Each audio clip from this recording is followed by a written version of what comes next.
J'avais atteint l'âge de 1000 kilomètres. De l'autre côté de la porte, les membres de la guilde se rassemblaient pour la cérémonie qui ferait de moi un apprenti. Moment d'impatience et d'appréhension. En quelques minutes, allait se concentrer tout ce qui avait été ma vie jusqu'alors. Confucius et toi, vous n'êtes que des rêves. Et moi qui dis que vous êtes des rêves, je suis moi-même un rêve. C'est un paradoxe. Un sage pourra l'expliquer. Demain. Mais ce demain ne viendra pas avant 10 000 générations. Chuang-Tzu 2. Porté par les courants, poussé par les vagues, entraîné irrésistiblement par toute la force de l'océan, la méduse dérive dans les fonds marins, là où parvient la lumière et où commencent les ténèbres. Le chant d'un oiseau réveilla Tim, qui se redressa en se frottant les yeux. L'espace d'un instant, il se demanda où il se trouvait, mais le panier posé près de lui et le soleil dans les frondaisons des arbres de fer alentour lui rafraîchirent la mémoire.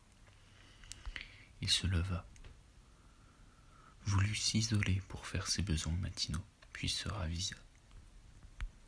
Khonsu, dieu lune adoré sur le site de Thèbes.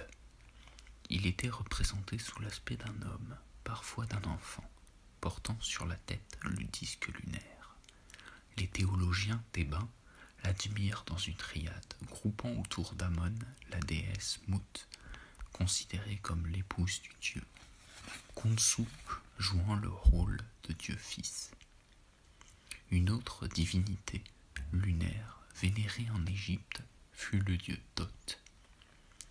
La lune, qui éclairait les déserts durant la nuit, était très vénérée par les nomades, cela dans l'ensemble du domaine asiatique, tant à Sumer qu'à Babylone ou en Assyrie.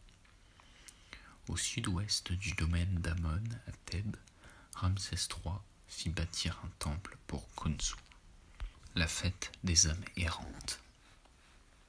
La fête de la mi-automne. Les enfants attendent avec impatience la joyeuse fête de Trungtu, qui a lieu le 15e jour de la 8e lune. Ils défilent alors dans les rues, en promenant des lampions en forme d'animaux, dansent, chantent et se gavent de gâteaux de la lune. « Ne dites pas cela, maître, m'écriai-je. Revenez à vous, voyez où vous êtes. »« Où je suis, reprit-il en promenant autour de lui ses yeux agrandis, d'où jaillissaient les éclairs du délire. Où je suis? Où dis-tu que je suis? Au fond du torrent? Je ne vois pas le moindre poisson. La pierre est forte. Les racines des arbres plongent fort avant dans le sol, et là-dessous trônent impassibles les rois de l'hiver. Aussi longtemps qu'ils y demeureraient de même Winterfell. Winterfell n'était pas mort, il n'était que rompu.